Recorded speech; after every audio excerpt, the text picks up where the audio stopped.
Bonjour Gilles. Hello, salut, merci de me recevoir. Écoute, vraiment très heureux de t'accueillir aujourd'hui dans Revenus et Causes et bienvenue à tous ceux qui nous écoutent.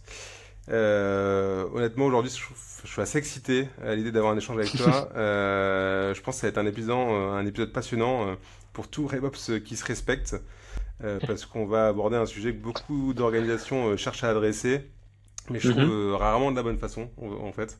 Je l'ai vu Ouais, pas mal dans mes expériences passées, même avec nos clients ou nos prospects aujourd'hui chez Okobo. mm, Voilà, dans le contexte actuel, beaucoup de boîtes, beaucoup d'organisations cherchent à passer d'une organisation très sales-led. Donc pour mm, ceux qui nous écoutent, c'est-à-dire le business généré en majorité par des commerciaux. Et on peut citer Salesforce comme exemple de ce type de sales motion à une organisation product-led ou product-led grosse. On parle beaucoup de PLG et je pense qu'on dira beaucoup le terme PLG aujourd'hui, c'est-à-dire une entreprise ou un business généré en majorité sans intervention humaine par la qualité du ouais, produit en quelque sorte. mhm, Notion, Slack sont les bons exemples de ce genre de motion. mhm. Et ça fait rêver beaucoup d'entrepreneurs, notamment dans le contexte actuel où on se rend compte que l'acquisition est plus compliquée, rajouter les commerciaux c'est plus compliqué, donc Mm, beaucoup d'entrepreneurs ont envie d'aller vers ça, mais mm, c'est un mouvement que je trouve quand même globalement assez difficile à opérer pour ouais, l'avoir vécu, parce que ça nécessite des changements structurels. ouais, Et d'ailleurs, on verra que c'est jamais blanc ou noir. En fait, les deux modèles sont très complémentaires. Donc, c'est ce qu'on abordera aujourd'hui. Et c'est ce que je trouve super intéressant avec toi. Et après, j'arrête mon intro, mais c'est voilà, vous, chez Livestorm, et tu te présenteras après. Vous avez réussi mhm, ce shift-là. Donc, super mm, intéressant d'avoir ton feedback. ouais, Mais surtout, vous l'avez fait à l'inverse de beaucoup d'entreprises. C'est que vous avez commencé product-led growth pour ouais, ensuite rajouter les commerciaux dans un second temps. ouais. Ce qui vous donne une solidité, système, métier que beaucoup aimeraient avoir. Donc voilà, aujourd'hui on va parler de ça. Comment on fait cohabiter ces deux go-to-market motion et comment on Mhm, passe un peu d'une stack RevOps minimaliste à quelque chose d'unifié sur deux motions. Voilà. mm. Voilà. Ça Bah marche. écoute, je te laisse te présenter. J'ai fait une petite intro un peu longue, Ouais, mais bien sûr. Bah, non, non, très bien, c'est très clair. Donc moi, je m'appelle Gilles, Gilles Berthaud. Je suis le cofondateur, le CEO de Livestorm. Livestorm, ça fait maintenant un peu plus de 8 ans que ça existe. Donc, pour ceux qui ne connaîtraient pas, Livestorm, c'est une plateforme de webinaire. On est leader en Europe. On adresse à peu près 4000, un peu plus de 4000 clients, majoritairement en Europe. 80% de ce qu'on fait est en Europe. Et avec, comme tu l'as dit, un shift qui s'est opéré maintenant il y a quelques années. En tout cas, pas vraiment un shift, mais un ajout en tout cas d'un go-to-market plus orienté enterprise, donc plus orienté grand compte et donc commerciaux et notamment sur des industries où la donnée, la privacy, la sécurité étaient des enjeux assez forts. Donc on va beaucoup aimer parler par exemple à ce que les Anglais appellent du life science, donc ça englobe tout ce qui est pharmaceutique, santé et compagnie, et aussi tout ce qui va être institution financière, et la troisième industrie étant le conseil notamment. Voilà. Donc ça, c'est trois industries très représentées dernièrement chez nous. Et concrètement, Livestorm se positionne vraiment sur les sessions live que tu peux faire entre 10 et 3000 participants qui ont lieu vraiment toutes les semaines et qui sont là pour former, pour vendre, pour faire la promotion d'un service, d'un business ou d'un produit. Et on est vraiment sur un use case donc très webinar. Et la différenciation, elle se fait sur la protection de la donnée, sur les connecteurs et l'écosystème, la facilité d'utilisation et surtout de donner la possibilité aux gens d'être un petit peu ce qu'on l'anglicisme voudrait être un one man army, donc en fait d'avoir une équipe marketing avec une seule personne, et l'idée c'est de proposer un maximum d'outils dans la plateforme pour gérer les emails, les pages d'inscription, le retargeting, des choses comme ça, et tout ça englobé dans une seule et même plateforme pour qu'il n'y ait pas du tout de dépendance avec d'autres départements, d'autres équipes, et voilà, et que ce soit le plus simple possible. Donc typiquement le schéma typique, c'est dire bah, quelqu'un qui est on va dire low tech, donc qui n'a pas beaucoup on va dire de savoir technique, et qui travaille en communication, marketing, puisse organiser le prochain webinar avec 3000 personnes et qui va être super engageant et super pro. Et ça, c'est typiquement le genre de promesse qu'on offre. Donc voilà un petit peu ce qu'on fait, où est-ce qu'on en est, et voilà quoi. super clair. Et juste pour que les gens qui nous écoutent puissent se situer aussi un peu, c'est combien de personnes Livestorm aujourd'hui et combien en Ouais. revenus, ce qui va nous intéresser aujourd'hui, revenus étant les équipes marketing, les équipes sales, les équipes clients, et peut-être même Ops si vous avez des RevOps. Mm. Bien sûr. Écoute, on est 106, je crois, très exactement, répartis un peu partout dans le monde, hein. Livestorm est une boîte 100% remote, mais grande majorité en Europe, encore une fois. Sur la partie revenus, on a une vingtaine de commerciaux avec, on va dire, de façon trois tiers, enfin trois tiers répartis équitablement entre account exécutive, Ok. qui sont, on va dire, pré-deal et négociations et closing, quoi. Mhm. On va avoir un tiers AM qui est vraiment là pour l'expansion des comptes et le renouvellement des contrats. Et ensuite, on a nos CSM qui sont nos Customer Success Managers qui sont pour le coup beaucoup plus dans l'accompagnement, la formation, aussi bien évidemment dans le renouvellement et la prévention du churn, mais ils ont moins de relations économiques avec leurs clients et plus une relation vraiment d'accompagnement. Ensuite, côté marketing grosse, alors s'il y a un sales up, mais en gros, ce qu'on a fait aussi, c'est que la partie sales ops, on l'a migré dans l'équipe grosse et marketing. Donc sales ops est rattaché à grosse et marketing, c'est une personne. Et sinon, dans le reste de l'équipe, on a cinq, quatre, trois, oui, quatre personnes. Quatre personnes qui sont vraiment grosse marketing. Et ensuite, on a une petite équipe de deux personnes et demie sur le parti website. Donc vraiment Ok. vitrine de la boîte. Donc en tout et pour tout, tu vois, on doit être une trentaine.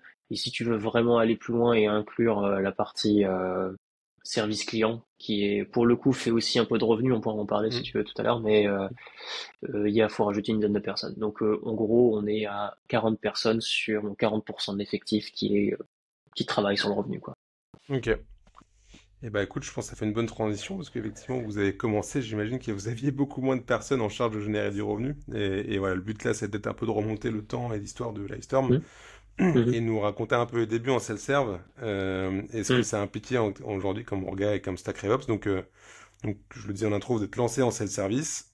Ouais, Pourquoi vous avez fait ça? C'est quoi cette approche? Voilà, si tu peux nous refaire un peu le contexte qu'on ouais. sache un Bah peu en fait, plus. je pense que c'est un peu intimement lié à qui on était lorsqu'on lance le produit, si tu veux.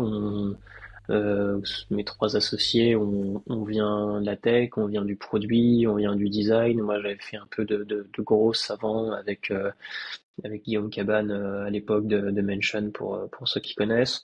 Et ça a été le mec avec qui j'ai bossé pendant un an. Donc je savais, mais tu vois, à aucun moment en fait, on avait un profil vraiment sales et commercial et donc on était beaucoup plus friand d'avoir euh, comment dire, on va dire l'expression candide, d'avoir un produit qui se vend tout seul, mais aussi d'avoir tout un tas de choses automatisées et de dépendre le moins possible d'humains pour faire avancer la boîte. Donc il y avait ça, il y avait aussi une volonté d'être le plus lean possible, le plus efficace possible dans notre façon d'opérer et d'être le moins possible aussi dans notre façon d'opérer. Dès le départ, on voulait ça. Et donc, spontanément, on s'est orienté vers des modèles de boîtes type Mailchimp. Voilà. J'ai vu que Ben Chestnut a démissionné de son poste de CEO de Mailchimp hier, alors que ça faisait 20 ans. Et c'était typiquement un peu une figure Ok. qu'on suivait. Donc, c'était hyper... voilà. Donc, il y avait Slack, il y avait Mailchimp, il y avait tout ça. Et à l'époque, tout ça, c'était vraiment Dropbox. Et tout ça, à la base, c'était vraiment des modèles qu'on voulait répliquer. Et on est resté sur ce positionnement très fort et assumé de faire le plus possible avec le moins de personnes possible pendant, tu vois, genre peut-être les 3 ou 4 premières années de la boîte. Et on a démarré en se disant, bon, bah très bien, on va faire du self-service.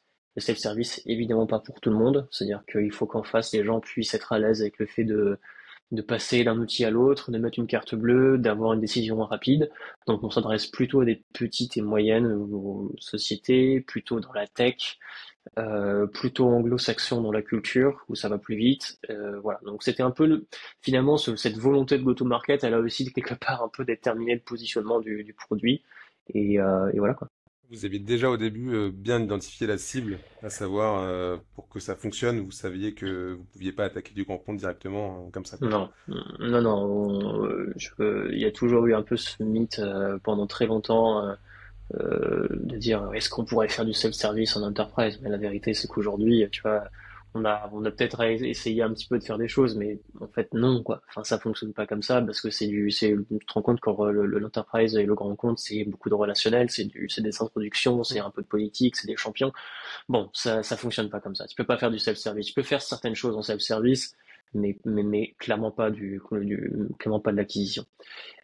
Tu peux avoir de l'enterprise en inbound, mais l'inbound c'est différent que faire du self-service encore une fois. Donc voilà, par volonté de faire simple, en fait on a démarré comme ça, et aussi parce que ça correspondait aussi à la nature des fondateurs, finalement on a démarré comme ça, Ok, ouais, mais c'est bien parce qu'effectivement, ça montre déjà qu'il y a des choix à faire fort dès qu'on veut mettre ce genre de sales motion, à ouais, savoir qu'on peut pas attaquer tout le monde et il faut savoir fermer des portes, quoi. ouais. De toute façon on en Euh, reparlera, tu vois, mais je pense que le self-service, on parlait de PLG, et à quel point c'est hyper intéressant et que les gens veulent s'y mettre. Le problème c'est qu'on en parlera tout à l'heure, ça vient avec énormément de trade-off, donc avec énormément de désavantages aussi à faire du PLG, notamment le fait que tu peux pas attaquer tout le monde et certainement pas les plus intéressants. Et puis il y a d'autres contres qu'on pourra aborder, mais c'est pas le saint graal aussi non plus quoi. non, c'est clair. Et ça implique aussi des gros choix d'outils et de structuration et de Tout à process, fait. et c'est ça qui est un peu étonnant aussi pour nous, parce qu'on en a échangé un petit peu en introduction entre nous avant, mais ouais, tu me disais que vous aviez même pas de CRM à l'époque et vous faisiez Non, tout différemment. Et pour nous, RevOps, c'est toujours un peu étonant d'entendre ça. Donc c'est ça ça. m'intéresse que tu nous L'aiguille, elle expliques est un peu plus ça. placée exactement. L'aiguille, elle est placée sur différents types d'outils et de stacks. Je Hmm. sais pas si tu veux qu'on en parle maintenant ou si tu avais autre Si, chose en si, tête. allons-y, ouais. On rentre dans le vif du sujet. Hmm. Tu vois, genre quand on démarre, effectivement, on n'a pas de CRM. La première brique CRM, c'était un vieux pipe drive tout moche en plus que j'arrivais pas à connecter à droite à gauche parce que l'écosystème était pas encore tout à fait là à ce moment-là. Mais je l'ai connecté quoi, il y a peut-être 2 ans et demi plus tard parce que en fait, j'avais envie de faire un petit peu de la démo. Tu vois, enfin bref, mais tu vois, genre l'aberration du truc, c'est-à-dire que je te dis que je fais des démos de mon propre produit 2 ans et demi après son lancement. Enfin, tu vois, il y a un truc aussi qui est un peu particulier dans la façon d'aborder la chose. Et, euh, et alors, lorsqu'on démarre, finalement, l'angle de la stack, il est beaucoup plus sur la data, track très vite le l'usage du produit. Donc après, on a une façon très minimaliste de concevoir la chose. On va sélectionner 4, 5 événements majeurs en fait dans notre produit. Il y a évidemment le fait que la personne se crée un compte, puis il y a le fait qu'elle démarre un webinar, puis le fait que, enfin même avant qu'elle le crée, puis qu'elle le démarre, puis qu'elle le termine, et enfin qu'elle prenne un abonnement ou qu'elle résilie son abonnement. Mais tu vois, on était vraiment sur quelque chose de moins de 10 événements qui sont des événements de tracking et qui étaient les événements majeurs du produit qui allaient un peu déterminer un petit peu où chacun des clients se situe, où chacun des leads se situe dans le funnel. Et donc pour ça, tu mets en place une API de tracking que moi j'avais l'habitude d'utiliser à l'époque, donc qui s'appelle Segment, que certains connaissent certainement et qui permet voilà d'aller assez vite en fait qui vient avec une nomenclature de data, qui vient avec tout un tas de règles, et donc on met ça en place. Ensuite, on met un product analytics software très vite. Donc en l'occurrence, on est allé, il n'y avait pas June, il n'y avait pas tous ces gens-là aujourd'hui, mais on est parti spontanément sur Amplitude, qui avait un plan free. Donc voilà, ça fondamentalement, c'était vraiment les premières briques quasi revenu ops en fait de Livestorm, c'était celle-là. Et une fois qu'on a dit ça, ça nous permettait de savoir un petit peu comment n'importe quelle ligue pouvait évoluer et de voir des benchmarks et ensuite de concevoir un petit peu où étaient les drops dans le produit et ce qu'il fallait améliorer, etc. Ensuite, il y avait une deuxième composante qui était de comprendre qui étaient les gens. Et pour faire ça, alors on n'avait pas Clearbit, il me semble. Dès le départ, on est passé par un autre outil dont le nom m'échappe, mais peu importe, qui disait en fait à chaque email, ils allaient enrichir, j'imagine via LinkedIn ou des choses comme ça à l'époque, et ils nous renvoyaient sur Slack, bah voilà, c'est tel type de compte, c'est une boîte tech avec tant d'employés, tel machin, tel truc. Et elle s'appelle Ample Market, ça y est, je viens de me souvenir, Ample Market, qui existe toujours d'ailleurs et qui a été racheté, mais je sais plus par qui. Et, euh, et ça nous a permis très vite de comprendre qui étaient les gens qui étaient intéressés.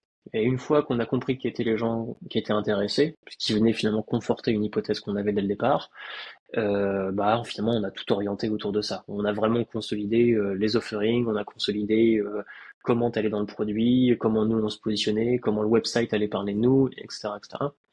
Et donc au final, on savait comment les gens l'utilisaient très vite, on savait qui étaient les gens qui l'utilisaient, et maintenant la dernière brique qui nous manquait, c'était finalement d'avoir une espèce de base de données grosse ou base de données de marketing qui allait nous permettre, un système of record qui allait nous permettre en fait d'automatiser des choses pour ces gens-là. Donc typiquement comment on allait leur envoyer du contenu qui est pertinent, comment on allait les onboarder automatiquement, comment on allait faire en sorte qu'on faisait les bons liens ou les bons tips au bon moment. Et donc fondamentalement, ce que ça voulait dire, c'est qu'il nous fallait comment on pourrait appeler ça aujourd'hui, bref, un outil pour faire du nurturing, que ce soit par application ou par email. Et on est parti spontanément sur customer.io que j'utilisais déjà depuis un moment. Ça fait presque depuis la première fois que j'étais confronté à ce tool, c'était en 2014, donc ça fait littéralement 10 ans. Et je continue de penser que c'est probablement l'un des meilleurs softwares jamais créés pour faire ça, quoi. Et, euh, et donc on met ça en place. Pareil, plan gratuit de base, on y va.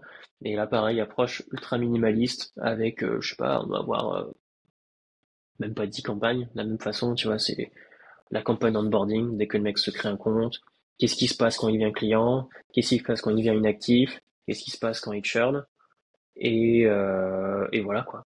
Et en fait, c'est hyper minimal. Et après, au fur et à mesure, on a rajouté des choses. Mais ça nous permettait, en fait, tout ça nous a permis de comprendre qui vient, de savoir ce qu'ils font, de faire en sorte de leur envoyer le bon message au bon moment, et puis c'était tout, quoi. Et au bout d'un moment, lorsqu'on commençait, et ça, on n'avait même pas de support, on n'avait pas de CRM, on n'avait pas tout ça. Si, la seule chose qu'on a fait avant tout ça, c'est créer de la doc. Donc pareil, approche très self-service. On a fait une énorme doc très très vite. On a pondu des articles quasiment tous les jours. Et ça a permis aux gens aussi d'avoir un outil pour pouvoir s'onboarder par eux-mêmes, etc. Donc à chaque fois, tu vois, on était dans cette optique de comment on donne les outils aux gens pour qu'ils puissent faire les choses par eux-mêmes. Et il n'y en avait pas de support jusqu'à l'année suivante. Et c'est à partir du moment où on a commencé à avoir beaucoup de demandes entrantes d'aide que pour le coup on a mis en place, tu vois, un intercom, un truc comme ça pour pouvoir chatter avec les clients. Et Ouais, ça voilà. arrive beaucoup plus tard en fait. Ça arrive beaucoup plus tard. Donc au final, Ouais. en fait, la vraie socle, c'était euh, la data et la data, la doc et un moyen d'automatiser l'onboarding. Et fondamentalement, c'était ça, quoi. Il y avait Donc rien d'autre. concrètement, si je résume un peu, pour toi, le self-serve, faut vraiment focus simplicité déjà, pour pas Ouais, aller chercher à traquer trop de choses, et surtout ouais, se mettre en ordre de marche pour traquer des événements majeurs, et t'en citer 4, ça, je trouve que c'est déjà très bien, et se donner les ouais. moyens de les faire communiquer à des bons outils pour s'appuyer dessus, pour en faire des choses Tout à fait. intelligentes, envoyer des emails, envoyer de la notif dans le produit, ce genre de choses, quoi.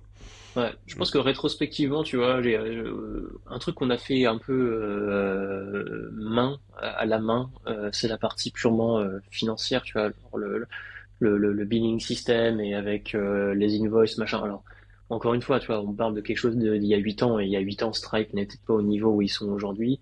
Et Mm. typiquement, les invoices, c'était l'enfer, tu vois. Enfin, vraiment, on recrée des PDF à la main avec des scripts pour pouvoir avoir proposé des invoices un peu stylés.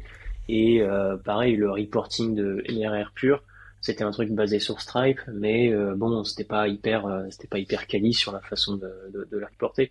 Donc, je pense que ça, rétrospectivement, je pense qu'on aurait pu le faire un petit peu mieux, mais en même temps, on n'a pas forcément la stack qu'on pourrait avoir aujourd'hui. Tu vois, aujourd'hui, tu prends Mm. un Chargebee ou tu prends un Hyperline. En Ouais. vrai, tu as des plans free et tu peux avoir un reporting MRR financier hyper quali dès le départ et qui en Mm. plus peut s'intégrer avec ta stack. Donc, tu vois, dès le départ, tu as un truc vraiment solide où tu peux aller optimiser, même en self-service, ton revenu comme il faut, quoi. Donc, c'est cool. Ouais, ça que je trouve très fort aussi, c'est que vous, c'était il y a 8 ans, et comme tu dis, il y a 8 ans, il n'y avait pas tous ces outils qu'on voit passer, notamment sur l'Intent, tu parlais de Clearbit, ce genre de choses aussi, de savoir clairement. qui sont tes prospects, d'où ils viennent, quand et comment. Et donc vous aviez dû Ouais. aussi, j'imagine, défricher pas mal de choses et Ouais, mais faire ce les qui est choses pas plus manuelles. mal au final, tu vois. Hmm. Ce qui est pas plus mal, je trouve que c'est un peu le syndrome de, tu vois, quand t'es dans un, quand t'es un peu, je sais pas, je dis une connerie, mais tu vois, mais genre quand t'es dans un hypermarché et que tu vois tout ce choix, machin, et tu sais plus où donner de la tête et t'as fini par Ouais. remplir ton caddie avec plein de conneries. Et en final, j'ai l'impression que c'est un peu pareil dans un monde d'abondance d'outils comme on peut avoir, machin, aujourd'hui.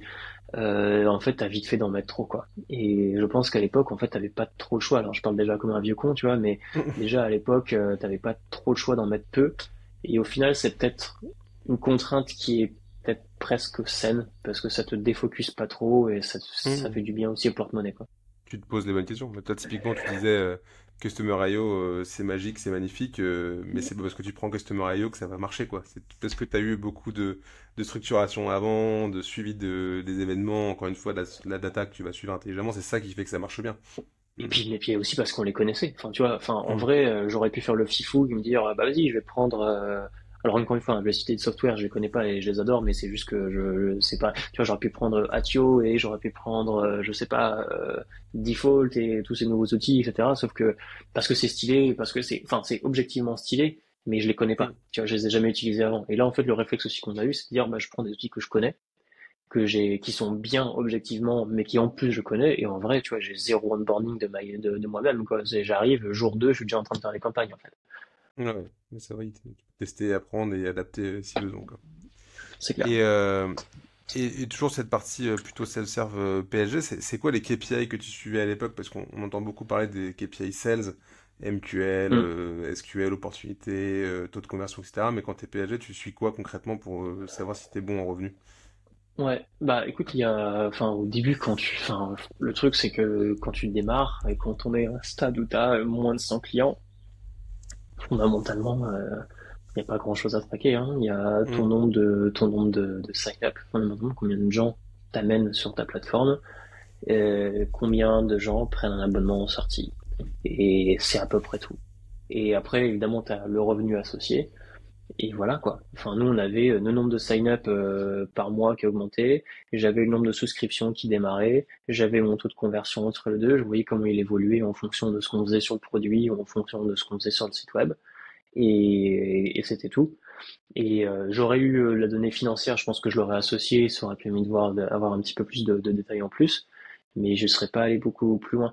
Et en fait, là où ça a commencé un peu à devenir plus granulaire, c'était probablement un an et demi, 2 ans plus tard, où pour le coup on commence à s'intéresser à qu'est-ce qu'il y a entre les deux, qu'est-ce qui se passe en fait entre les deux.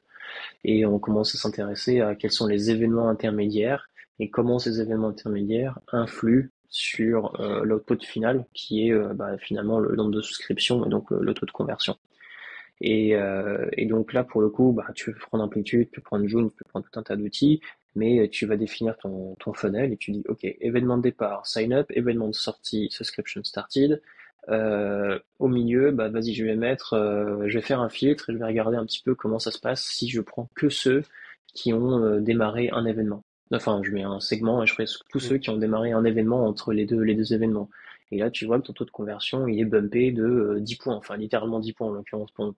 Donc ça, tu te rends compte qu'en fait, il y a des événements qui ont des corrélations assez fortes. Après, tu as des fausses corrélations, genre par exemple, si tu te mets à traquer, ah bah j'ai rajouté une carte bleue, bah oui, mais sauf que si tu rajoutes une carte bleue, effectivement, il y a moyen que tu payes. Donc ça, c'est Hmm. pas les événements à garder. Donc quels sont les événements vraiment purement produits à garder au milieu et voir un petit peu quels sont qui influent. Une fois que tu as identifié ça, tu dis, ok, bah c'est quoi mon hypothèse? C'est si je pousse mes gens, mes users à démarrer un événement ou ne serait-ce qu'à le créer, si je les pousse à connecter, je sais pas, HubSpot ou si je les pousse à inviter 2 personnes sur leur workspace, encore une fois, hein, c'est un peu des banalités pour ceux qui sont dans le milieu, mais cela dit, quand tu te rends compte de ça d'un point de vue juste data, c'est assez enivrant. Donc tu te rends compte de ça, et bah la réflexe qu'on a eu, c'est de dire ok bah tu sais quoi, on va modifier toute notre campagne onboarding pour s'assurer qu'en fait les actions à faire en urgence dès qu'il y a un compte créé, c'est celle-là. Et une fois que tu as fait ça, tu regardes ensuite comment se comporte ton taux de conversion, Tu regardes aussi comment on appelle ça? Euh, chez Amplitude, le mot c'est time to convert, donc le temps de conversion. Ouais. Est-ce qu'il se rallonge? Est-ce qu'il se, tu vois, en moyenne, mettons, il est à 20 jours, bah peut-être qu'il va diminuer de 14 jours, 10 jours, etc. Donc ça permet de déterminer. Donc ça, c'est un truc qu'on a commencé à faire dans la suite, en suivant, donc un an et demi plus tard, quand on commençait à avoir une masse, un peu un sample de clients et de users un peu important qui nous permettait justement d'avoir des conclusions un peu statistiques là-dessus. Et le deuxième truc qu'on a fait, c'est rapidement, quand on a vu qu'on avait du volume sur la plateforme en termes d'usage et notamment en termes de participants cumulés, de voir un petit peu est-ce qu'il y avait une corrélation entre l'exposition du produit et le fait d'avoir en fait des gens qui arrivaient sur le site et des gens qui se créaient des comptes. Et ce qu'on a réalisé, c'était un peu difficile à faire parce que pour le coup, encore une fois, on parle d'une époque où t'as pas forcément data warehouse, des machins comme ça, donc Mm. c'était un peu laborieux, mais tu te rends compte que en fait, bah t'as 15% de ton trafic ou 20% de ton trafic en l'occurrence qui provient de d'un lien traqué powered by machin sur tes trucs. Donc déjà rien que ça c'est facile à traquer, mais tu te rends compte qu'il y a quand même un début de boucle. Et donc là c'est là où tu commences à réfléchir un peu du product led parce que pour le coup ça c'est plutôt un symptôme product led. Mm. Ensuite une fois que ces gens arrivent là, est-ce qu'il y a une création de compte? Oui, et sur combien de temps il passe client? Et en fait, tu te rends compte que grosso modo, bah, il y a à peu près, je sais plus exactement quel est le chiffre, mais un truc comme genre 10% de tes clients qui, au final, étaient des participants de il y a un mois, 2 mois. Et donc, tu vois un peu une traînée comme ça, et tu dis, ok, donc mon produit, en fait, il ramène du business. Donc, en fait, j'ai tout intérêt à faire en sorte que les gens bah, ils aient beaucoup de participants, ils fassent beaucoup de webinaires de façon très récurrente, etc. Et ça détermine aussi beaucoup de décisions de produits. Ça détermine que, bah, euh, tu vois, nous, on s'est jamais positionné sur des usages ponctuels, par exemple. Ce qui nous intéressait, c'est la récurrence dans le produit. C'est tous les use cases récurrents. C'est les webinars, les workshops, les machins comme ça, les formations, les QBR, ce que tu veux. Les summits qui ont lieu une fois par an, ça nous intéresse pas trop parce que au final, c'est non seulement c'est pas du MRR, mais en plus, bah ça rajoute pas énormément de traction au produit, de Mm. visibilité au produit. Et aussi, ça veut dire que potentiellement, bah tu fais peut-être moins payer le fait d'avoir beaucoup de participants ou c'est trouver un moyen d'encourager les gens, en tout cas, à avoir des participants. Donc, et même parfois, tu vas même des fleurs à des clients. Tu leur dis, tu sais quoi, tu veux faire ton webinar avec 1000 clients, bah ok, avec 1000 participants, bah vas-y, fais-le, pas de problème, c'est sur nous cette fois-là, et c'est pas grave. Donc, ça détermine aussi tout un tas de choses qui font que plus ton produit est exposé, plus tu sais que ça va avoir un effet positif Ouais. sur ce que tu fais. Et pour le coup, je pense que la définition du PLG, elle est là. C'est à partir du moment où ton produit devient une source d'acquisition, là, tu commences à rentrer dans ce paradigme. C'est pas parce que tu fais du self-service que t'es PLG. Je pense que c'est pas tout à fait vrai. Tu pourrais très bien faire, tu vois, un ERP en self-service. Le ERP, il est interne, il n'est pas forcément exposé et ça, Mm. il va pas te ramener beaucoup plus de business, quoi. Donc ça, c'était pour le coup un truc qu'on a réalisé une fois qu'on avait plus de volume, donc un an et demi, 2 ans plus tard. Et c'était hyper intéressant et on a pu capitaliser là-dessus, quoi. Ouais, ça t'a permis de valider aussi plein d'hypothèses, ouais, comme tu disais, marketing, de Ouais, contenu, etc. Et du coup, de ce que tout à j'entends fait. de ce que tu dis, c'est qu'il y a quand même une approche quand même très scientifique du suivi, limite, enfin voilà, des KPI, des événements, de ce que ça amène et des taux de conversion, etc. Donc je pense que ça vous a vraiment aidé, c'est ça qui m'intéresse, là, qu'on Ouais, aborde maintenant sur le coup d'après. Pourquoi vous avez décidé de rajouter des commerciaux? ouais. Quand est-ce que vous prenez cette décision? Et comment ça se passe surtout, parce que gros shift d'organisation, je pense. Ouais, c'est bah, du coup ça donne une transition pour parler un petit peu de quels sont un peu le désavantages de faire du PLG ou c'est pas forcément du PLG pour être très honnête, c'est plutôt quels sont les désavantages d'avoir du self-service là Mm. pour le coup. Euh, Parce qu'il n'y a jamais vraiment des avantages à avoir du PLG. Tu vois, si tu me dis, est-ce qu'il y a un désavantage à faire ramener des gens depuis ton produit et qu'en fait ces gens ne te coûtent rien? Non, absolument pas. Mais par contre, le self-service a une contrainte majeure. Et souvent en PLG, c'est vrai que tu as du self-service. Le self-service, c'est fondamentalement des gens, comme on l'avait prédit dès le départ, qui sont capables de payer très vite, qui ont très peu de decision makers, qui ont souvent, tu vois, capables de switcher d'un outil à l'autre de façon très simple. Donc on est plutôt sur une catégorie SMB. Et non seulement on est sur une catégorie SMB, mais en plus on est sur une catégorie souvent éduquée à ça, et donc qui a une volatilité. Et en plus, on est souvent sur des gens qui ont une volonté d'être le plus flexible possible et le moins engagé possible d'un point de vue financier. Et donc ça veut dire que on avait par exemple beaucoup de plans mensuels. Tu vois, si je te donne une stat, on n'a pas eu de commerciaux jusqu'en, allez, enfin, de vraies équipes commerciales, hein, j'entends, donc, avec plus d'une personne ou plus de deux personnes jusqu'à fin 2020. Ok. Donc, j'avais pas de head of sales, j'avais pas de sales manager, j'avais rien. J'avais juste peut-être deux AI vite fait pour m'aider de temps en temps sur des trucs un peu, faire des démos quand il y avait besoin. Mais en pur sales, j'en ai pas eu avant fin 2020. Et, euh, et fin 2020, le constat, c'est que justement, 80% de nos clients sont sur des plans mensuels. Donc, surtout que avant ça, est passé par là le Covid. Donc, je vais pas refaire l'histoire, mais tu vois, on est passé de, tu vois, 1000 clients à grosso modo quasiment 3500 clients dans l'année. Et sur les 2500 clients supplémentaires qu'on a ramenés, il y avait du petit compte, du moyen compte, du très grand compte, des trucs très divers. Mais pour autant, 80% de ce qu'on faisait était en mensuel. Donc c'était hyper chaud parce qu'en fait, surtout dans des contextes économiques un peu incertains, en fait, les mecs pouvaient partir du jour au lendemain, quoi. C'est-à-dire que tout ce qu'on avait gagné, en fait, pendant cette période incroyable, en fait, pouvait partir du jour au lendemain. Et ça, c'est un peu la contrainte du self-service, c'est qu'au final, tu subis un peu ta base client comme la météo, et c'est presque un peu, comment dire, c'est presque comme avoir un ETF, quoi. Tu vois, un ETF monde où, en fait, t'as le contexte économique global, et ça va influer sur ta base client. Peut-être que t'auras moins d'inbound, t'auras moins de demandes, t'as des mecs qui vont plus churner, moins churner, enfin bref, ça va être vraiment de la météo, quoi. Et donc, t'as zéro contrôle dessus. Et, euh, Et parce qu'on avait ça, on s'est dit, OK, fin 2020, on a deux objectifs. Le premier, c'est de renverser la table et de dire, tous ces 80% de clients qui sont en mensuel, on veut vraiment les engager sur le long terme, voire le très long terme, et d'essayer de converser, de convertir un maximum de gens sur des plans annuels ou pluriannuels. Mais ça, pour le faire ça, il faut avoir des conversations. Tu peux pas, tu peux le faire avec du nurturing et on le fait encore, tu vois. Mais la vérité, c'est que tu feras jamais en fait un move aussi fort que prendre toute ta base client et la convertir. Il faut que tu aies de l'humain pour convaincre. Il faut que tu aies une démarche commerciale.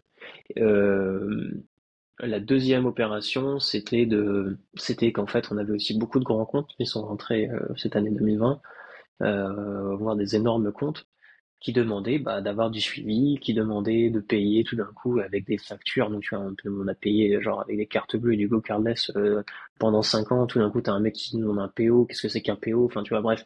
Donc on débarquait vraiment dans un autre truc. Et donc on s'est structuré à ce moment-là. Donc l'objectif, il était double. Il était s'occuper des grands comptes qu'on avait réussi à choper. Peut-être en récupérer quelques-uns, essayer de tâter un peu le terrain, mais aussi et surtout de convertir la base client et l'engager sur du long terme. Et c'est ce qu'on a fait pendant toute cette phase 2020-2022. Donc Barnabé, qui était VP Sales à l'époque, arrive à ce moment-là.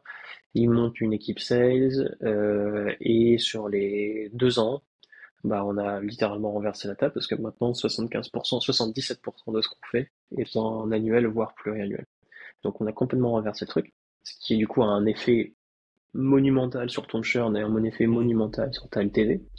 Parce que c'est aussi ça le problème avec le self-service de façon générale, c'est que tes ARPA sont beaucoup plus bas. Et en Oui, bien PLG, sûr. les ARPA sont beaucoup plus bas. Si tu arrives à faire plus de 10 000 balles en self-service, franchement, GG quoi. Euh, et donc ça, c'est une des raisons. Et surtout, on se rend compte dans, on va dire, notre dernière phase, qui est grosso modo 2022-2024, que dans des contextes économiques incertains, euh, le SMB, la tech, notamment la tech, c'est pas du tout les bons chevaux de bataille. Euh, on commence du coup à s'intéresser de façon beaucoup plus énervée aux grands comptes et notamment à certaines industries, celles que j'ai citées en début de podcast. Et on se rend compte que là, c'est des LTV qui font x3, c'est des ARPA bien plus élevés, c'est de l'engagement maintenant de produit qui est bien plus élevé. Euh, et donc, il n'y a pas le choix en fait. Pour aller chercher ces gens-là, il faut que tu aies une équipe commerciale. Mais non seulement il faut que tu aies une équipe commerciale, mais aussi il faut que tout ton go-to-market, en fait, il change. Enfin, il change. Il faut rajouter quelque chose qui n'existait pas, surtout quoi. Tu vois, tu te mets tout d'un coup 99% d'inbound, tout d'un coup tu te fais à faire de l'outbound, tu te mets à faire des événements, tu te fais à faire des e-books, tu te mets à gérer des MQL, quoi, des marketing leads, des choses qu'on n'avait pas du tout jusqu'en 2022. Avant, c'était bête et méchant, quoi. T'arrivais, c'était sign up, webinar, that's it, tu vois, il y avait rien de plus. Et donc, voilà, c'est des process de vente plus compliqués, avec plus de touches, plus structurés, beaucoup plus humains que scientifiques. Et ça, pour le coup, il fallait qu'on ait des gens pour ça, quoi. Non, mais Donc, c'est les bien deux process, que ouais. tu rappelles aussi, parce que c'est vrai qu'on a tendance un peu à l'oublier. Je trouve que avec la magie du self-service, on pense que tout est facile, mais non, en fait, si tu veux garder la maîtrise vraiment de ton acquisition, avoir une équipe de commerciaux, ou avoir une équipe marketing, ou être vraiment proactif dans la façon d'aller chercher du prospect ou du client, Hmm. bah, ça change concrètement les choses. Donc c'est pour ça que je dis que c'est très complémentaire, c'est qu'en fait, Ouais. il n'y en a pas un qui est mieux que l'autre, les deux ont avantage à payant, quoi. Mm. C'est clair. Et je pense que tu vois, genre, faire du self-service, je pense qu'on peut faire des énormes boîtes, en self-service, hein. Tu vois, Mm. tu prends, Airtable, Notion, et encore, tu vois, c'est pas vrai, parce qu'en fait, aujourd'hui, tous ces mecs-là, ils ont des équipes enterprise comme nous, donc, c'est Oui. pas, mais disons que, est-ce que tu peux faire une boîte de 10 millions d'ARR qui fait que du self-service? Tout à fait. C'est possible. Mais ce que ça implique aussi, c'est que à moins que tu sois une boîte, ce que j'appelle bas de pyramide, donc tu vois genre une boîte qui fait de la fiche de paye ou des trucs financiers, des trucs vraiment dont toutes les boîtes ont besoin, Mm. t'auras pas de problème de churn ou moins de problème de churn. Tu vois, je pense que le churn de Payfit il est assez bas en comparaison par exemple à un churn je dis une connerie de Mailchimp. Tu vois, Mailchimp, typiquement, c'est un outil marketing. C'est du PLG, enfin du PLG. Oui, c'est du PLG, mais c'est aussi du self-service. Et pour le coup, on a vu le churn, il est extrêmement élevé. Et donc, pour combler ça, t'es obligé de faire énormément de volume. Et pour faire énormément de volume, bah, t'es quand même obligé tu vois, d'avoir des dépenses marketing inbound qui sont quand même assez conséquentes. Mm. Tu vas faire beaucoup d'ads, tu vas faire énormément d'efforts en SEO, en contenu, en machin. Et en fait, il n'y a pas photo. Quand tu vois une boîte qui est très forte en SEO, très forte en ads, très fort en tout ça, c'est parce qu'en fait, elle a un funnel self-service. Et pourquoi elle a ça? Parce qu'elle sait très bien qu'en fait, elle va convertir moins, elle va avoir un taux de conversion qui est moins élevé que si tu avais un commercial, et en plus, elle aura un taux de churn plus élevé. Donc, elle est obligée de remplir le funnel comme un bourrin. Tu prends, comment ça s'appelle? J'allais dire Asana, mais c'est pas Asana, c'est ClickUp. Mm. C'est des lead magnets dans tous les sens, c'est du SEO, c'est plein de produits, c'est énorme. Enfin, la machine Ouais. marketing, et c'est normal. C'est parce qu'en fait, tout est en self-service, c'est que du SMB driven, et donc ouais, ça vient avec cette contrainte d'être très très fort aussi en marketing. Alors que quand tu es très fort en commercial et en grand compte, en vrai, ça se voit, tu vas sur les sites, en général, il n'y a pas grand chose. C'est rare, tu vois, tu as des case studies, des machins, mais en fait, ça fonctionne. C'est des mecs qui sont là au téléphone toute la journée, et l'acquisition, c'est ça, quoi. Donc, Et donc, concrètement, là, si on prend l'exemple de Livestorm, toi, en termes d'équipe, de process, hmm. d'orga, ça a changé quoi alors vraiment dans les faits par rapport à ce que tu avais avant? Dans les faits, sur cette phase 2020-2022, pas énormément de choses dans un premier temps. Alors évidemment, si on s'est quand même équipé d'un CRM, il est temps. Euh, mais ça n'a pas changé grand-chose parce qu'en fait, le move, c'était surtout de transitionner des gens vers un engagement. Donc en fait, qui est resté self-service ou qui passe sur des plans, on va dire enterprise ou plutôt grand compte, en fait, à la rigueur, presque on s'en foutait pendant cette période. La période, c'était comment dire, la priorité, c'était consolider les clients. Et je pense que ça a évolué à partir du moment où en fait on a rajouté de la complexité dans la vente. À partir du moment où on a voulu aller chercher des plus grands comptes ou même pas forcément de l'enterprise, mais parfois juste même des mid-market qui étaient un peu plus exigeants. Et bah, ce que ça a changé, c'est que typiquement il y a des exceptions qui sont mis dans le revenu. Donc il y a des exceptions sur les plans, des exceptions dans la façon de calculer, dans la façon de collecter les paiements. Donc ça demandait de créer des choses beaucoup plus flexibles d'un point de vue juste, tu vois, outils de gestion du revenu, enfin gestion financière du revenu, genre Chargebee par exemple, mais ça Hyperline ou d'autres. Euh, Ça a demandé aussi que le produit crée aussi énormément de choses qui permettaient de donner une flexibilité aux commerciaux. Tu vois, par exemple, on a rajouté une feature dans l'admin qui permettait de créer une sorte de trial en fait pour les gens qui étaient en process avec les commerciaux pour qu'ils puissent voir le produit de façon débridée comme s'ils avaient le plan. Enfin bref, ce genre de choses. Donc ça a toute une sorte d'implication sur à la fois le produit, à la fois les process ops, donc finance.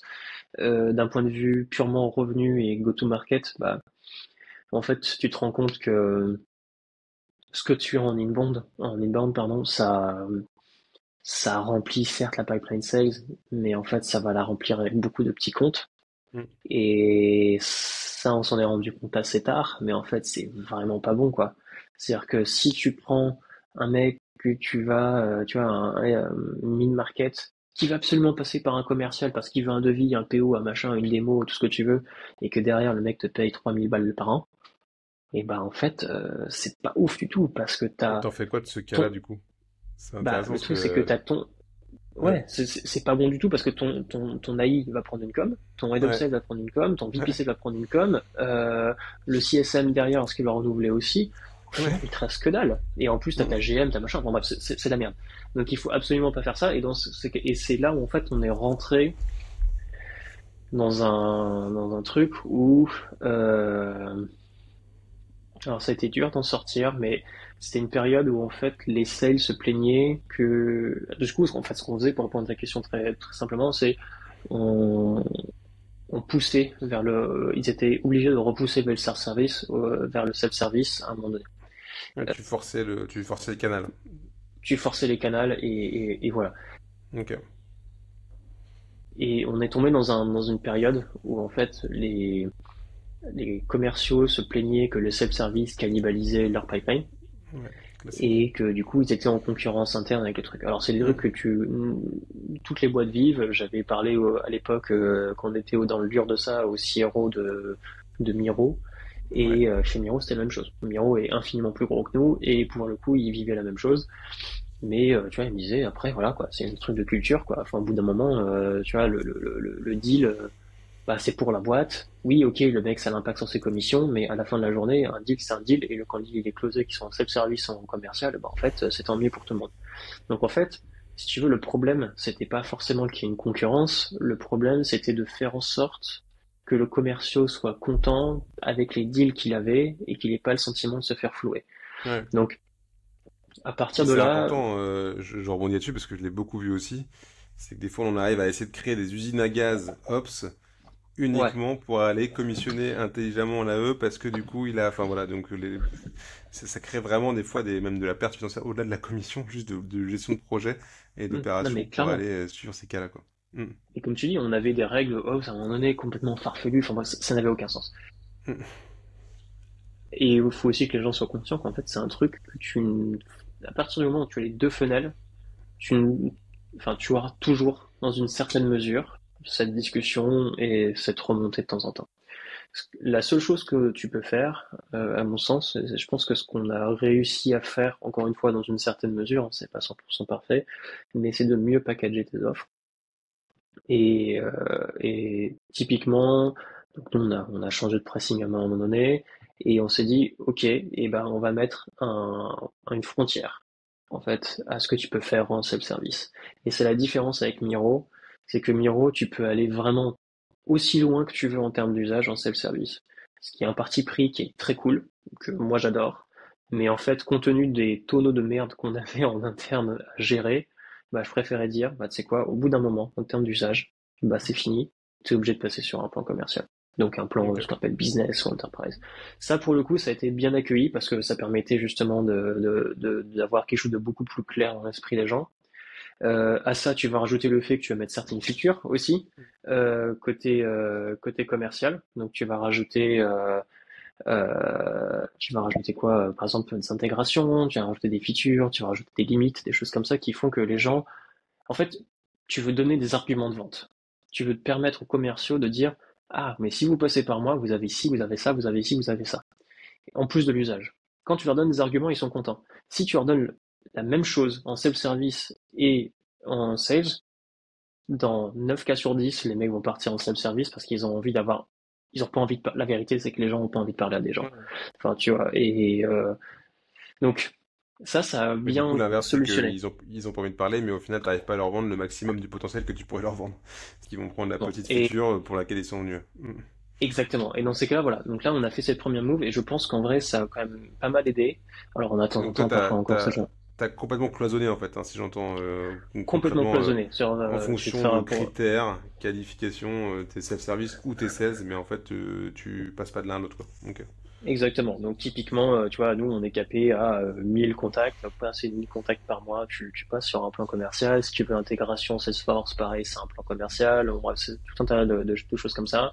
Et, euh, et comme on a eu et je pense que la deuxième itération de ce truc-là, qui est beaucoup plus récente, c'est de dire, ok, comme on a vraiment cette volonté d'aller vers du grand compte et aller dans l'autre market, et ben, ce qu'on fait, c'est dire le self-service est presque moins intéressant que le plan commercial. C'est-à-dire que tu vas avoir évidemment une logique de discount qui va s'accentuer plus tu montes en usage, donc en plus ça te force, enfin ça te donne envie d'aller plus sur de l'usage grand, si tu veux, Mm. t'as plus d'intérêt à aller finalement sur un plan à 500 contacts qu'à 200 en termes juste purement de prix unitaire. Et ça, mine de rien, ça permet d'élaguer le SMB et le churn et le machin. Et en plus, ça permet de dire au bout d'un moment, bah, en fait, vu le prix que je paye, autant que je pas autant passer sur un plan commercial avec devis, avec machin, parce que non seulement j'aurai plus de features, mais en plus j'aurai le même prix. Donc en fait, au fur et à mesure, chez nous, le self-service est presque devenu, c'est pas vraiment une antichambre, parce que il y a peu de communication entre les deux canaux. Au final, je crois que c'est de l'ordre de 5%.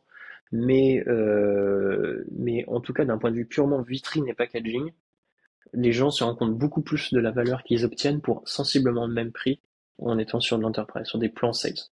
Et, euh, et ça, pour le coup, ça a pas mal aussi aidé les commerciaux à intégrer le fait qu'il fallait avoir les deux canaux. Mais du coup, ça veut dire aussi un changement de mindset fort chez les commerciaux, parce que j'imagine qu'ils sont passés d'un mode où tout arrivait tout seul, un peu pré-mâché, même des petits volumes ou des choses faciles à vendre. Là où aujourd'hui, ils ont Ouais. dû passer dans un mode où je me crée en fait ma propre pipeline, parce qu'en fait, c'est tellement cloisonné que je dois aller chercher tout seul mon prospect, quoi. Et ça, c'est hyper compliqué. Ça, pour le coup, c'est le truc qu'on n'a pas, pour le coup, entièrement craqué encore. Mais je pense que, enfin, de ce que j'ai pu regarder un peu à droite à gauche, toutes les boîtes qui ont eu la chance d'avoir de l'inbound ces dernières années, elles souffrent du même phénomène. En fait, je pense qu'il y a eu un truc, c'est que la période 2019 jusqu'à 2022, grosso modo, c'est vraiment l'essor où, tu vois, les budgets marketing, sales, machin, sont infinis. Et en fait, tu vois, limite, tu débarques le matin et t'as des devis qui rentrent et en fait, t'es juste là à signer du devis, quoi, tu vois. Et c'est vraiment ce truc un peu pantoufle où c'est très simple, enfin très simple, j'exagère, je simplifie, donc me jetez pas des pierres, mais c'est plus simple, en tout cas dans cette période, de faire du commercial et de la vente. Et donc, tu as Mm. aussi beaucoup de commerciaux en plus qui arrivent sur le marché avec cette expérience-là et que celle-là. Et ce qui fait que c'est compliqué aujourd'hui d'arriver dans une période économique plus complexe, où les marchés sont plus resserrés, les budgets beaucoup plus resserrés, et en plus sur des cibles où, pour le coup, bah, en fait, ça fonctionne pas comme ça, quoi. Tu es obligé d'aller justement les convaincre. Et j'ai l'impression qu'il y a un retour à une culture commerciale plus traditionnelle, Et où toi, tu concrètement, joues t'as fait quoi pour répondre un peu à ce pain-là, même si tu l'as pas complètement craqué, j'imagine que t'as testé des trucs. ouais, bah on a testé des choses, on a eu une équipe BDR à un moment donné, en fait on a eu une équipe, ce qu'on appelait, en fait, on a fait plusieurs phases. On a eu une équipe SDR, MDR. SDR, c'est, désolé pour les acronymes vraiment nuls, mais SDR c'était vraiment tout ce qui est sortant, donc Mm. outbound, donc avec une équipe de chasseurs. Ce qu'on appelait MDR, c'est Market Development Representative, qui sont juste des gens qui qualifient ce qui arrive en inbound. Ok. Et ensuite tout ça est envoyé aux AI. C'est plutôt cool parce que tu vois, c'est très tailoriste, quoi. C'est vraiment, tout est très splitté et tu vois exactement qui fait quoi et comment. Le problème de ça, c'est que ça coûte un bras. Ouais. si tu vends pas 30K ou 40K ou 50K ton plan moyen, ouais, ça n'a aucun sens de Ça faire fait trop ça. de monde. Ça fait trop de monde. Ensuite, on est passé à une version plus light. Pour le coup, on avait juste les BDR. Ok. Les BDR, en fait, c'est à la fois la qualif de ce qui arrivait en inbound et faisait aussi leur outbound. C'est mieux, mais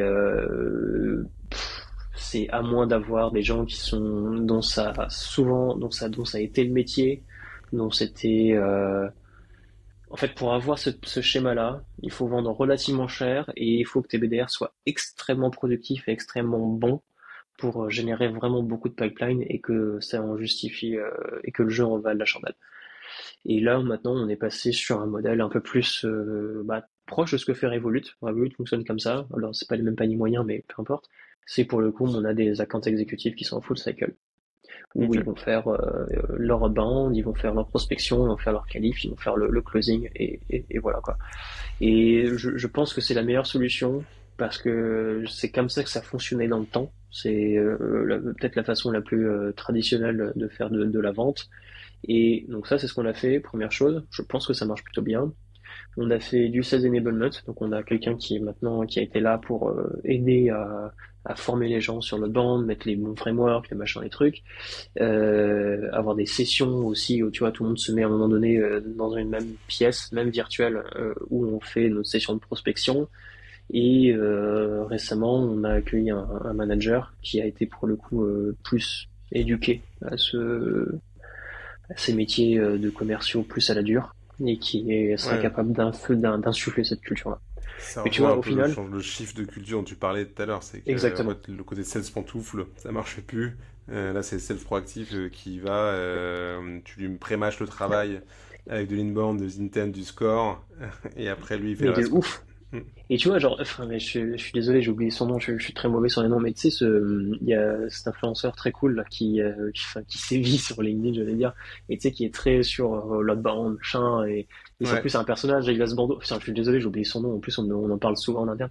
Et bah, en fait, Aussi. je pense que la raison d'être de ce mec-là, et le fait pourquoi ça marche aussi bien pour lui, c'est parce que justement, il y a ce retour un petit peu à l'essence même de ce que c'est de vendre et tu vois de décrocher le bigot et d'aller chercher Mm. le prospect quoi. Et donc voilà, c'est un changement de culture et tu vois pour le coup on est très loin des considérations qu'on avait tout à l'heure de PSG, de stade, de science, de machin. Là c'est la vente. Aujourd'hui c'est de la culture quoi. C'est même enfin c'est tu peux faire tout ce que tu veux côté produit, envoyer tous les signaux, les intents, les machins, les trucs. À la fin de la journée, si tu prends pas le bigot, si t'as pas cette culture de la chasse un peu, ça donnera rien quoi. Ouais, c'est ça. Et après, je pense que toi, tu viens accompagner en fait tes commerciaux pour les aider à faire mieux ce travail qui est de dire je suis un vendeur et j'arrive à aller démarcher les gens, etc. Et j'ai tous les outils pour me simplifier la vie, donc je peux en faire plus. C'est ça en fait tout Ouais, l'intérêt du self-serve, du process. Arriver avec ouais. des choses qualifiées, priorisées, avec des numéros de téléphone, enfin toute la partie admin qui est un peu Voilà, c'est ça. Et la carte de aujourd'hui, valeur notre équipe ajoutée. grosse, elle a pris tu vois, on parle des trucs qui ont changé. Les trucs qui ont changé, c'est un peu ça. C'est de dire, bah, aujourd'hui, l'équipe grosse, à l'époque, c'était SEO, c'était les ads, c'était Customer IO, c'était, bref, tous ces Mm. workflows-là. Et là, tout d'un coup, tu vois, 99%, j'exagère, 90% de leur temps, c'est, ouais, on va aller choper tel intent, tel machin, tel truc, qualifier, créer une liste de comptes de notre TAM, les enrichir à fond les ballons, les assigner selon tel règle, tel règle. Donc en fait, c'est de outbound operations quoi. Vraiment, c'est ça à 90% pour aider les commerciaux à leur mettre le bon pied dans la bonne porte et leur laisser faire leur taf ensuite quoi.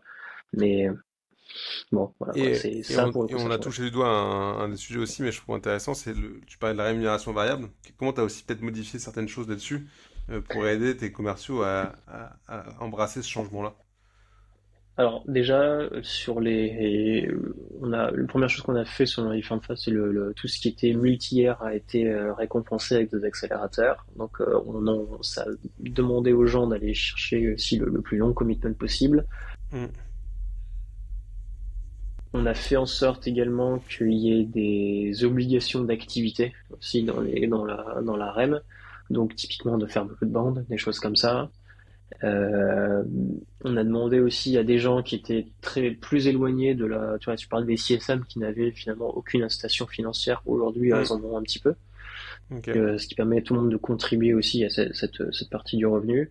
Je pense qu'il y a des choses auxquelles on n'a pas été, typiquement de dire, tu vois, un deal qui est généré en outbound, est-ce qu'il reçoit plus de commissions qu'un autre? En vrai, c'est pas complètement idiot et pourquoi pas, ça pourrait en faire partie. Aussi, on pourrait, tu vois, pondérer des choses en fonction des industries. Aujourd'hui, on a un focus ICP qui est assez fort sur les trois industries que j'ai citées. On pourrait pondérer à la hausse aussi les commissions dans ce sens-là. Bon voilà, après tu sais comment ça marche. Je pense que quand tu commences à changer les commissions tous les 3 mois, c'est compliqué. Donc on essaie de mettre ces changements, tu vois, graduellement. Mais à chaque fois qu'on en fait, en tout cas, c'est en faveur de l'engagement, de l'ARPA, donc selon l'industrie ou que sais-je, et potentiellement effectivement en fonction tu vois, du moyen récupéré pour inciter les bons comportements de bande quoi. Donc ça, et je pense qu'il faut pas aller chercher beaucoup plus loin parce qu'après ça devient trop usine à gaz. Ouais, c'est ça. On en revient à ce qu'on disait au tout début. Simplicité, simplicité, quoi. Mais Ouais. en tout cas, c'est intéressant. Je trouve que la discussion, elle était pas mal, hein, parce qu'en fait, on a beaucoup parlé outils, process, self-service et structuration data KPI. Et quand on est passé sur la partie sales motion, en fait, on est arrivé à quelque chose de culturel, d'envie de Ouais. vendre et de changement de mindset, bien sûr aidé par les process, les outils, la data, parce que ça Ouais. simplifie la vie. Mais je vois que l'enjeu, il est là. Je vois le temps qui file et il y a plein de sujets que je voulais aborder, mais, mais c'est pas grave, on va se concentrer quand même juste sur peut-être des trucs assez actionnables, des conseils peut-être que tu Mhm. peux donner assez aux gens qui nous écoutent, qui sont sales-led et qui veulent passer sales-service ou l'inverse. Toi, est-ce que tu es très actionnable que tu peux donner à ces personnes-là, peut-être en plus de ce qu'on s'est déjà dit dans la discussion?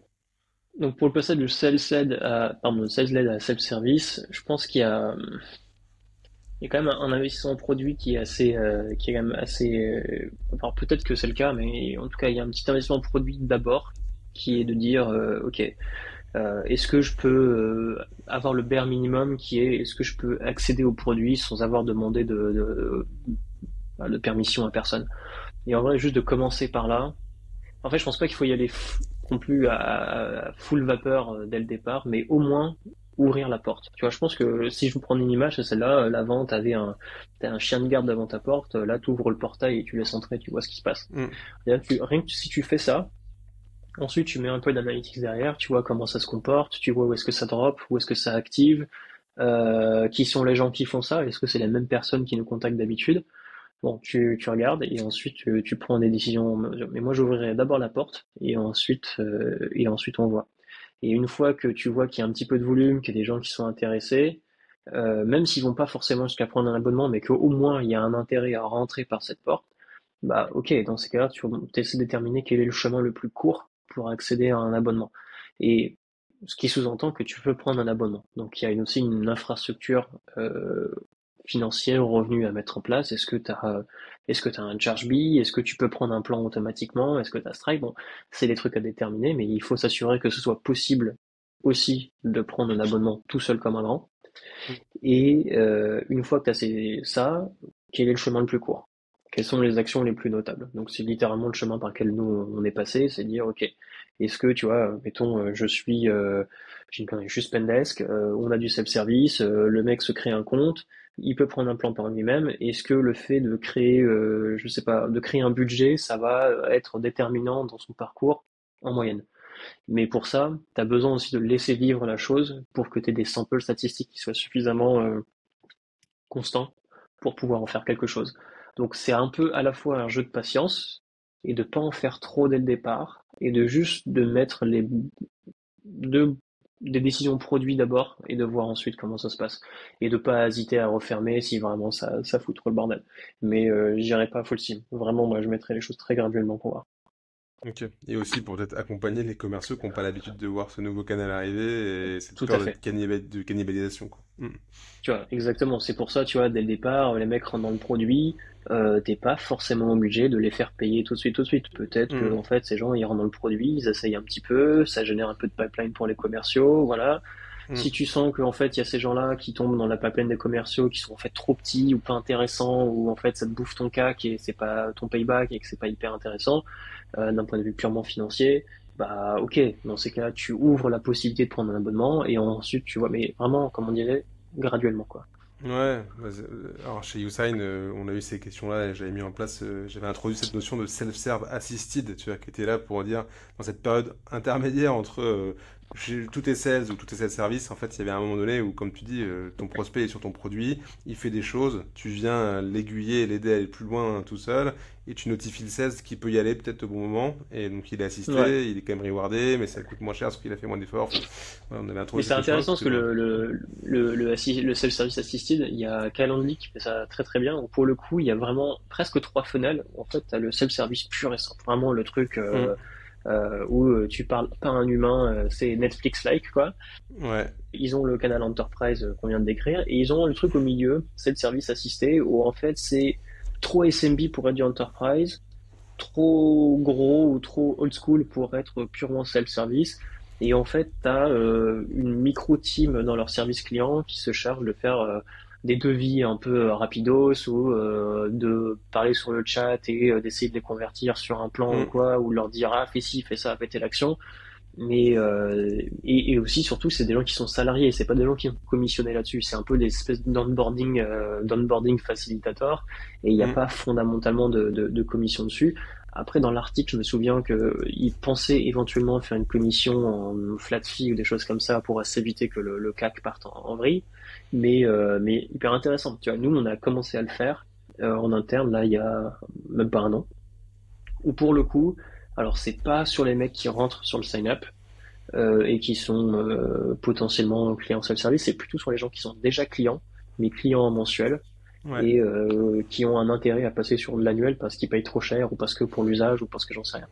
Et là, pour le coup, on a quelqu'un qui fait ça et qui a une démarche un peu plus commerciale, mais qui se présente toujours comme étant quelqu'un la team onboarding ou service client, machin, et pour le coup, ça marche plutôt pas mal. Ouais, bah nous on a eu ce problème-là, de dire comment tu commissionnes intelligemment ce commercial hybride, alors qu'il fait peut-être moins de choses parfois, ou des fois il juste répondre à un chat, etc. Et nous on s'était dit, en fait, faisons simple. Il est commissionné au nombre de souscriptions faites à la fin, qu'il ait interagi ou pas en fait avec le prospect. Lui, son intérêt c'est que ça se passe, c'est qu'on ait un nombre de sign-up voulu, et tant mieux s'il en fait moins en fait, c'est-à-dire qu'on est bon quoi. Et ça a Ouais, évité des discussions, un peu de calcul d'apothicaire à la fin du mois qui disait je lui ai envoyé un mail, attends, j'ai répondu à deux chats, donc je suis quand même responsable. Enfin, tu vois, on voulait pas rentrer dans ce genre de exact. débat-là, quoi. Et à l'inverse, rapidement, si tu peux nous dire, quand tu veux devenir un peu de sales lead, si tu avais des conseils que tu m'as Je fait. pense que déjà souvent il y a un shift culturel qui fait que vous avez besoin d'avoir des gens. Ça c'est le truc que j'ai réalisé assez tard, c'est que alors j'ai eu la chance d'avoir toujours un excellent VP Sales qui est devenu CRO depuis, mais d'avoir surtout des managers un peu en dessous qui sont presque à l'ancienne. Et c'est Ouais. un peu contre-intuitif, mais souvent on a envie de, tu vois, de prendre des gens qui sont dans notre tranche d'âge ou qui ont, tu vois, les mêmes expériences et machin et trucs. En fait, c'est peut-être là où je me rends compte que c'est bien. Alors, je sais pas qu'il faut prendre forcément des gens plus vieux ou machin ou tout ça, je m'en s'en fous, c'est pas forcément l'âge la question, mais en tout cas qui ont des réflexes peut-être plus bon sens et moins. Enfin bref, il y a un truc un peu old-fashioned quelque part dans les façons de faire, un peu old school, Ouais. qui va déterminer une forme de... En fait, tu es obligé d'avoir des vecteurs de culture sales. Donc ça, c'est ce que ça veut dire. Il faut que tu aies des gens qui sont des vecteurs d'une certaine culture commerciale. Première chose. Deuxième chose, c'est de comprendre très vite, de déterminer très vite, en fait, qui vend quoi. De pas sinon tu vas passer un an, 2 ans à devoir dire oui, non mais ça c'est du série, ça c'est une enterprise, ça c'est du machin. Je pense cloisonner très rapidement les offres pour qu'il n'y ait vraiment Ok. pas d'ambiguïté et que la lecture soit très claire, à la fois en Mm. externe, à la fois en interne et je partirai là-dessus. Et voilà. Et peut-être aussi, dernière chose, c'est de voir un petit peu, est-ce que, sans partir sur de l'outbound, parce que l'outbound, ça met des plombes à take-off, vraiment à Mm. décoller, de regarder dans le volume existant de leads que tu produis, est-ce Ouais. que tu peux pas faire un routing très simple sur ça part sur tel canal, ça part vers les sales, et basta, et on démarre comme ça, tu vois. Et rien que ça, déjà, de base, ça peut, je pense que je leur ferais comme ça, et ça serait bien plus simple.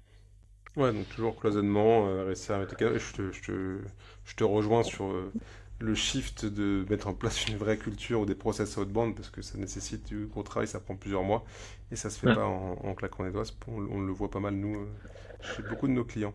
Non, merci beaucoup. Nous, on a toujours trois petites questions signature à la fin qu'on pose, Vas-y. qui sont pour se nourrir un petit peu de ton vécu, de ton expérience. Toi, si tu as un concept, un framework ou une réalisation qui a un peu changé ta manière de travailler ou de manager, que tu implémenterais, qu'importe le projet que tu Ouais, faisais, c'est quoi? bon, moi, je suis first time manager, hein, c'est mon premier job littéralement, donc j'ai un peu appris sur le tas. Il y a, la partie manager est un peu purement managériale, j'entends.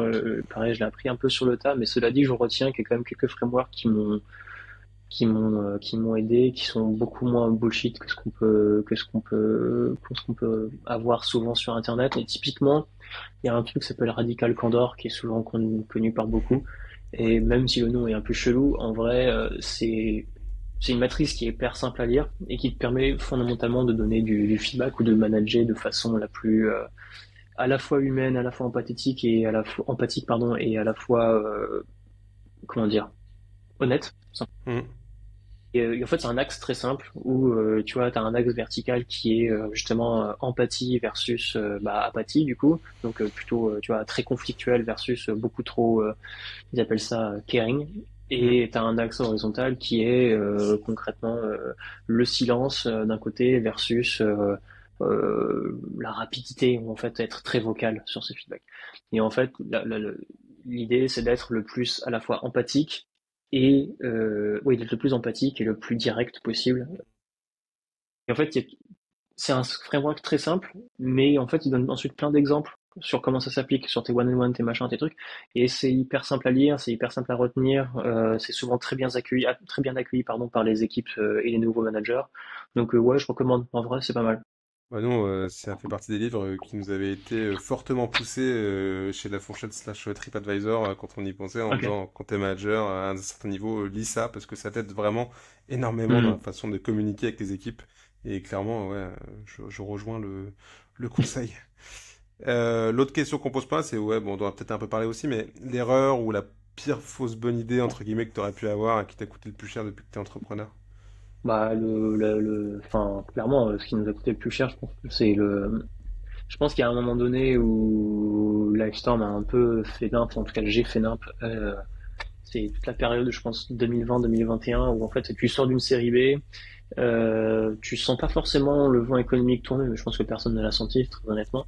Et en fait, tu as ce réflexe qui a été présent chez beaucoup de gens à qui j'ai pu parler, qui est de dire en fait scale égale money, tu vois, où en fait si tu veux aller plus loin en termes de revenus, plus loin en termes de traction d'usage, en fait tu dois jeter de l'argent au problème. Et je pense que ça a été une erreur assez considérable. En tout cas pendant l'année où on a embauché beaucoup trop, on a dépensé beaucoup trop sur des trucs qui n'avaient aucun sens. On a, on s'est mis des œillères sur beaucoup de canaux pendant très très longtemps. Enfin, si je devais faire la somme de tout ça, on parle de littéralement quelque chose de très très cher, hein. Je pense que littéralement, on a dû cramer, allez, 4-5 millions d'euros sur des trucs qui m'ont apporté pas grand chose au final, tu vois. Et 5 millions d'euros aujourd'hui, franchement, je serais content de les avoir pour les mettre dans un truc beaucoup plus concret. Donc, je pense que c'est un peu le problème, en fait, quelque part, d'avoir été perfusé à la thune. Et je regrette absolument pas, encore une fois, hein, ça a apporté bien plein d'effets positifs. Mais c'est de jamais perdre vraiment de vue que, euh, comment dire, avoir agir comme si tu étais plus pauvre que ce que tu n'es vraiment, quoi. Hmm. Et en vrai, ça, je pense que c'est une bonne règle de pouce. Et au pire, t'as un peu de rab. Au mieux, t'auras une bonne surprise, tu vois. Mais voilà. Non, mais c'est le côté un peu sain de ce qu'on voit opérer, où la rentabilité devient valorisée comme Ouais. un élément de succès plus que la croissance, et c'est quand même pas plus mal. Et, Mm. et c'est con parce qu'en fait, ça nous amené aussi à faire tout un tas de trucs complètement what the fuck. Et d'ailleurs, même indirectement, tu vois, par exemple, à un moment donné, je te disais, on adore tous les use cases qui sont récurrents parce que je te dis, c'est là qu'on expose le plus de produits. Et à un moment donné, on s'est vraiment axé vers, on va aller faire du meeting et on en fait toujours. Hein, 20% de ce qu'on fait, c'est du meeting. Mais à un moment donné, on se voyait vraiment aller face à face avec du Zoom, du Teams, du machin. Et je pense qu'il y avait déjà un manque de lucidité par certains aspects en termes de concurrence et la puissance de feu en face. Et deuxièmement, je pense que en fait, ça a dilué beaucoup le messaging, ça a dilué beaucoup le positionnement, ça a dilué le marketing aussi parce que du coup, tu as plusieurs points de vue à avoir. Donc, le fait d'avoir ce réflexe-là peut euh, on va dire d'enfant gâté quelque part, en fait, ça a plein d'incidences sur plein de choses qui sont pas forcément financiers d'ailleurs, qui vont même aller jusqu'à, tu vois, comment tu gères ton produit, ton go-to-market, ton machin. Et c'est pas, Opération. voilà, exactement. Et c'est pour ça que encore une fois, je prête toujours un peu pour ma paroisse de temps en temps, mais c'est pour ça que le métier de Revenue Operations aujourd'hui est revalorisé aussi, je pense, et qu'on entend plus parler, c'est que Hmm. ça aide justement à moins investir et être plus efficace, quoi. Yep. Voilà. Et dernière question, rapidement, un contenu, un livre, un documentaire, un podcast que aimes bien écouter. Écoutez, écoute, la partie livre, c'est vrai que ça fait très longtemps que j'ai pas lu enfin, en dehors de Radical Candor, ça fait très longtemps que j'ai pas lu vraiment de bouquins pro, parce qu'en fait, ça me gonfle au bout d'un moment. Mais par contre, cela dit, il y a une newsletter dernièrement, alors, quitte à être dans la partie revenu, une newsletter que je lis encore très régulièrement et que j'aime pas mal, et pour le coup qui est faite par un VC, ce qui est d'autant plus étonnant, c'est, tu connais sûrement, c'est le newsletter de Kyle Pollard, qui est du coup le partner chez OpenView de mémoire, basé à Boston. Et donc c'est une newsletter qui s'appelle Growth Unhinged, je crois, et qui est pour le coup très growth marketing, revenu en général, et il y a des super bons frameworks, il y a des super bonnes analyses, il y a des trucs hyper. Franchement, c'est rare quand je lis pas une de ces newsletters, je me dis putain, c'est intéressant et j'en reparle pas derrière avec mes équipes, tu vois. Et Ok, donc ouais, c'est assez cool, je recommande. Voilà. ok, bah trop bien. Écoute, je pense que les gens s'abonneront, ça donne envie en tout cas. Bah merci beaucoup, Gilles. Merci à tous Merci à d'avoir toi. écouté ça. Je pense que j'ai trouvé ça super intéressant. Je m'attendais, si je peux, en conclusion rapide, à ce qu'on parle beaucoup plus d'outils, de structure et de process. En fait, on a shifté sur un truc assez culture sales. Mais c'est Ouais. intéressant parce que c'est quand même finalement le fond des sujets. Donc, voilà, Hmm. j'espère que ça vous a intéressé, que c'était actionnable. Bah, merci. Peut-être qu'on aura l'occasion de refaire un épisode ensemble, Gilles, peut-être Avec sur grand quelque chose plaisir. Merci beaucoup de m'avoir reçu en tout cas. de rien. Et bah, écoutez, à très bientôt. N'hésitez pas, encore une fois, à vous abonner, à mettre une petite note. Ça fait toujours plaisir. À très vite pour un prochain épisode. À plus.